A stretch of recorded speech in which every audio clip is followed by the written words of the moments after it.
In Sharm el-Sheikh, Egypt, the world has gathered to think, wonder, and decide what to do about the climate change. In the United States, 13 congresspersons, led by Representative Jamal Bowen and Ilhan Umar, are calling for loss and damage funding for the global south. Their letter actually starts by saying that America is the number one polluter. And they refer to historic flooding in Pakistan and also the fourth consecutive drought situation in the Horn and Africa to say these places did not contribute to the climate change and they need to be compensated. And that is one of the major topics of the Sharm el-Sheikh conference this year in 2022. We have a guest here joining us from Egypt who is participating there. And we talked to him last year, November 2021, about that conference as well. And it is Saffet Catovic. Assalamu alaikum. Welcome to Muslim Network TV. Walaikum salam. Wonderful to be with you. Where are you right now in Egypt? I'm in Sharm el-Sheikh at the COP27 meeting pavilions. Specifically, I'm in the media center. That's why there's a lot of noise and action behind me. So I apologize for the noise behind me, but maybe it's symbolic of a lot of the noise that's happening here during the negotiations between world leaders regarding the future of our planet. So you were with us last year in November 2021. From that summit to this summit, what progress has been made? It depends who you ask, but I think in general, if you're... I'm asking you. In general, the progress has been limited.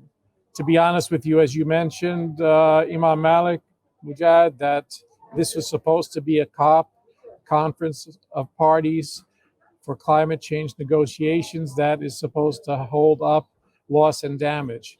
The first few days of the COP were spent trying to get loss and damage on the agenda of the meeting. It was not even on the agenda of the meeting as the original draft agenda came out at the beginning of the COP last week. So it's been a struggle to get it on the agenda. Once it's been on the agenda, loss and damage, which is only one of the issues that's being dealt with at the COP, mitigation, adaptation, gender and agriculture are also other issues that are being dealt with at this COP. Did not yet receive any commitment to a financial facility by which the loss and damage will be addressed. Week one was really a disappointment, not because of the participation of civil society groups, which have been very active, participating in the COP, despite many limitations placed on granting of visas, especially for African NGOs to come to the COP. Ironically, this is the first African COP. But it has been a disappointment in that the entire week was spent discussing by the negotiating teams from the different countries as to how we will negotiate, how we will conduct the meetings, procedural, not substance. Loss and damage to this moment has not yet been decided upon in terms of neither amount, nor facility, nor mechanism in place to have it completed by. And guess what? Tomorrow is the end of the COP. So you're saying it is ending tomorrow, but still there is no substantial discussion or there is no substantial commitment. Has discussion been there thoroughly? Well, there's various issues that still remain outstanding. We just had a report this afternoon from the Secretariat of the UN that they're still working on the details of the agreement and the arrangement for loss and damage. There is the Global North in general. I'm not talking about all the countries in the Global North, but in general, that is pushing for it to be postponed until conversations in Bonn, which is sort of the interim COP in Germany 6 months from now. Of course, the African nations and the Global South are saying, no, we need it now in this meeting to be decided upon. There's also disagreements with regard not only to the amount of contributions, but to the way in which those contributions are to be distributed and are to be managed. So, for example, the Global North is aggressively pushing for loans. That is to cause greater debt amongst those nations least responsible, yet hit first and worst as a result of climate change because of the burning of fossil fuels in the north. This is what's happening. Secondly, that who is going to be in charge in overseeing this process, whether it's the UN or whether it's the individual global north countries, which of course, as you know, many of them, especially within the European context, were the former colonial powers of the nations which are suffering the worst from these disasters that are brought on by climate change. Saffet, share with us. I mean, during this period, President Biden has been in Southeast Asia facing elections and all of that. What is his contribution to this extraordinary climate change summit? President Biden did come, and his special envoy for climate change, John Kerry, is here. The focus of the U.S. delegation has been on getting nations of the world to sign on to a methane agreement, which was not part of the COP negotiations, though it is an important agreement. Other issues like, for example, the fossil fuel proliferation issue, the burning of fossil fuels, and many of the other areas that we mentioned, America has not taken an aggressive role in, even within loss and damage. Imam Saffet Catovic, you have been a long-time activist for climate change and the environment. Now that you are in Sharm el-Sheikh in Egypt, listening to people talk, what are the new insights you're gaining about the climate impact, vulnerability, as well as adaptation?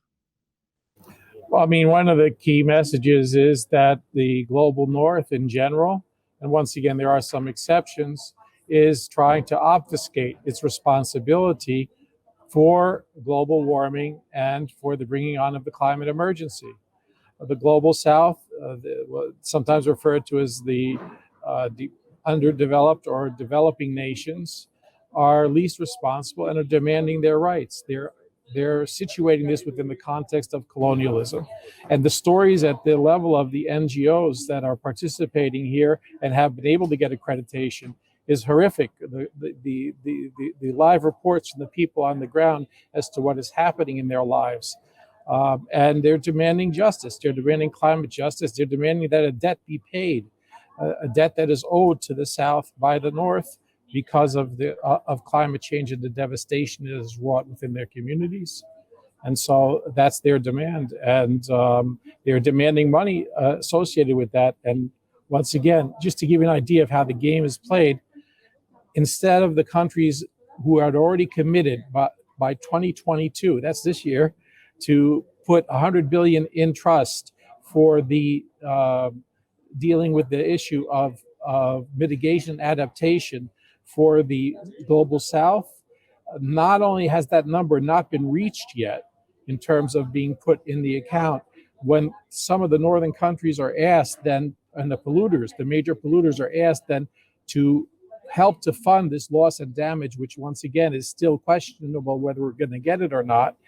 If some of them are thinking to do that, they just want to change the name or the designation of the money they've already contributed.